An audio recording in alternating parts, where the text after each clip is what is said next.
This week, though, with it being the top of the new year, I wanted to kind of reflect and share what I believe to be the word of 2022 for human resources, as well as my thoughts on what the word for 2023 will be. The end of the year and the top of the year is always filled with projections and look backs. And so I just wanted to combine those in one space. So I got to thinking, with 2022, there were a lot of things that happened that were inside of our control and outside of our control. We had, health and safety. It became safer to go outside, I think. A lot of COVID restrictions loosened up. Many folks dropped their mask mandates at the top of the year, and we saw quite a bit more folks traveling in airplanes and trains and cruises and all those sorts of things. So we've seen a lot of that.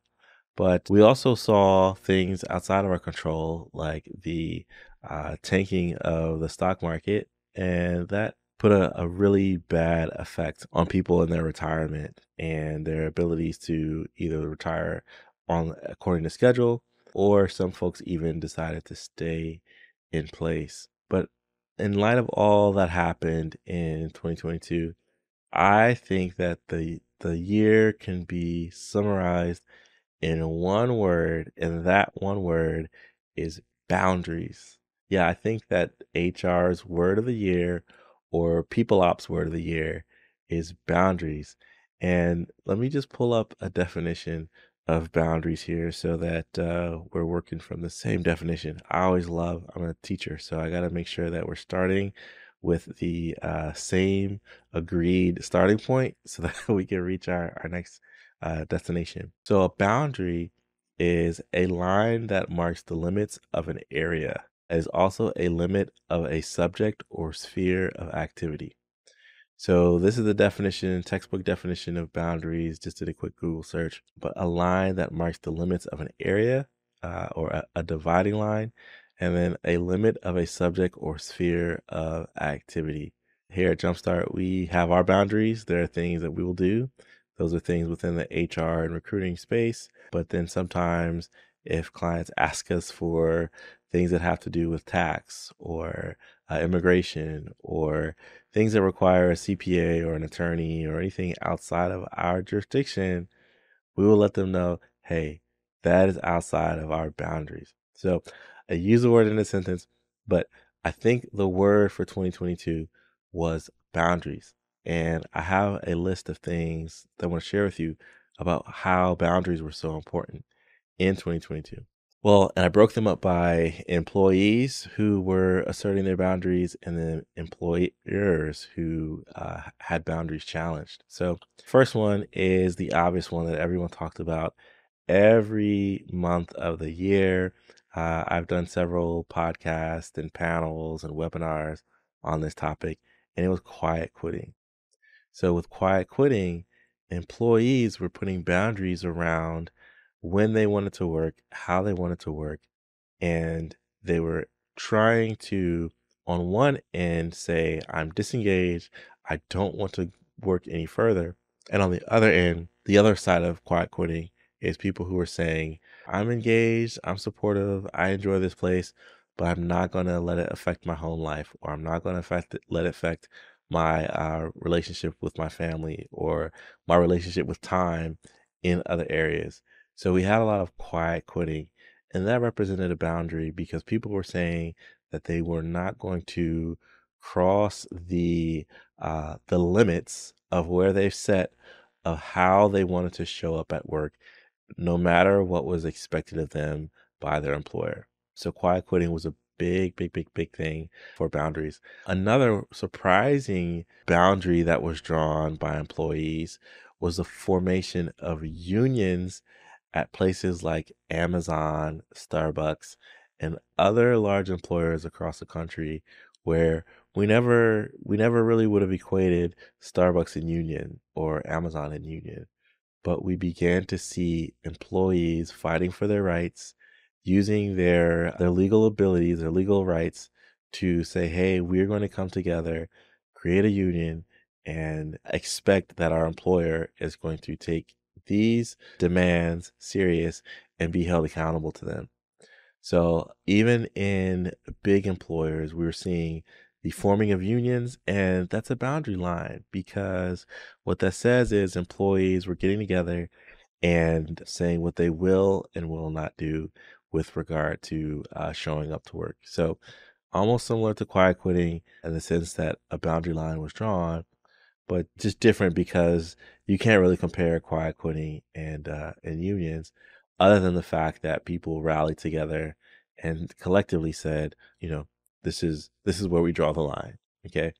Another boundary that I saw for 2022 was there was a greater desire for mental health tools at work, whether it was BetterHelp, whether it was Talkspace, Calm, a whole lot of different options were being requested by employees, not only from a perk standpoint, but also from their insurances.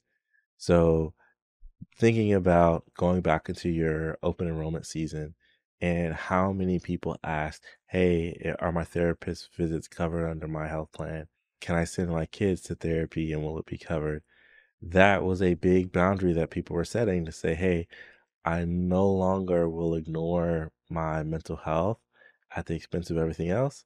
And I'm going to go ahead and do what needs to be done to try to gain some mental clarity, mental health, mental wholeness in my life. So that boundary was drawn so that people can, you know, have clarity and sanity. And we saw so many unfortunate cases of suicide in the 2022.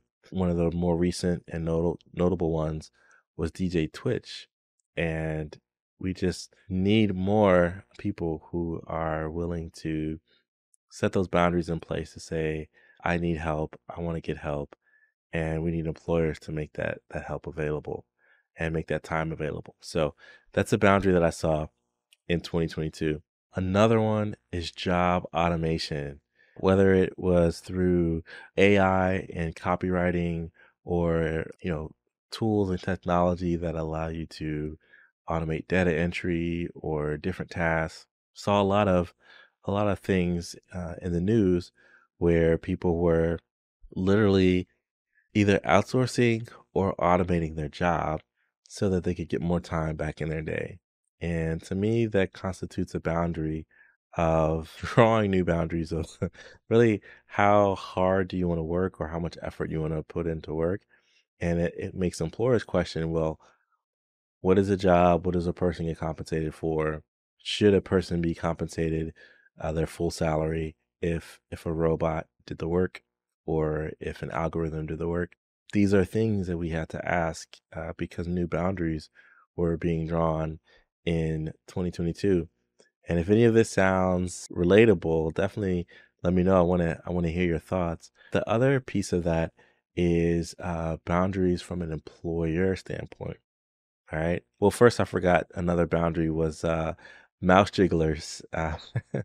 So many people bought mouse jigglers in 2022.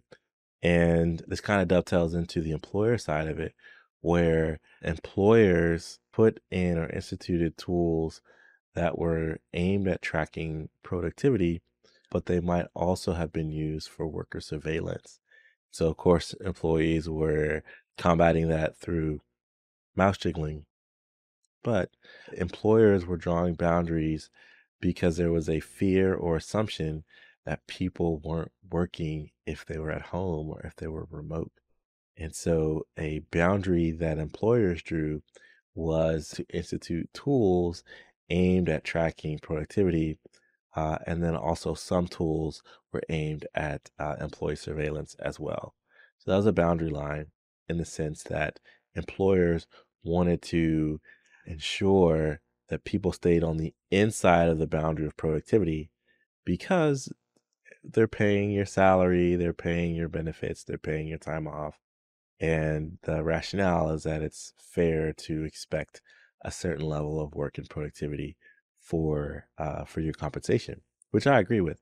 So I think these tools were set in place to monitor that. Some more ethically implemented than others, but that's not the argument for today. It's just we're talking about boundaries from last year. The other boundary that we saw where employers had a boundary crossed is that time to hire shot way up in 2022. We were seeing, positions being filled in 90 days when historically it would have been a little bit quicker. But we have a combination of lower unemployment. We had a combination of there being, 2 or 3 job openings for every individual. And so it made it really, really tough to find talent. So that boundary was crossed in the sense that the way that we recruited prior to 2022 did not work in 2022. And so I know on our end, we added some tools for sourcing and AI sourcing and drip campaigns and all that to help make recruitment easier. But that boundary had been overstepped of expecting that you can find someone within a week or 2 weeks or even a month because that's just not the case. Another boundary is increased salaries. So with the inflation and cost of living, employers were more generous with their salaries this year. Not only more generous with salaries, but employees were negotiating for higher salaries as well, and companies were paying for them. So a boundary of maybe budgets that they may have set for 2021 or 2022, you were having to revisit that because the compensation demands of talent actually increased because cost of living actually increased as well. So we saw the market for jobs and talent, the costs went up, and employers had to pay the bill if they wanted to get talent that could do the work. And then the last one is, and of course there are more boundaries. If you know of any on the employee side or the employer side, definitely let us know. But noticed an opening up of flexibility of where applicants came from due to labor challenges in our own backyards. So now companies that may have only recruited in certain geographic regions, maybe, for example, only wanting to hire people near headquarters or only wanting to hire people near the location of their contracts or offices. They're opening up the scope a bit because it was just so much harder to find talent last year. You had to cross that boundary that you had set previously and ask yourself, hey, am I going to find the person that I need in my backyard? Do I have enough time to wait and see if that person really exists? Or do I need to fill this job as quickly as possible and maybe cross state lines to do so? So employers cross the boundaries a bit to open up their recruiting. And that's where we start to see more and more instances of remote work. We work with companies who hire remotely, but one of the things that they forget often is the legal compliance or the labor compliance that comes with hiring someone from another state. And so if you need an employee handbook or just a review of your policies because you did some out of state hiring, definitely make sure you reach out to us over at jumpstart-hr.com. So that's the 2022 recap, the word of the year. I believe it was boundaries, whether it was from quiet quitting, unions, mental health, mouse jigglers, automation, surveillance tools, productivity tools, increased time to hire, increased salaries, and then just reimagining the worker and where they work and how they're successful. 2022 brought a lot of that.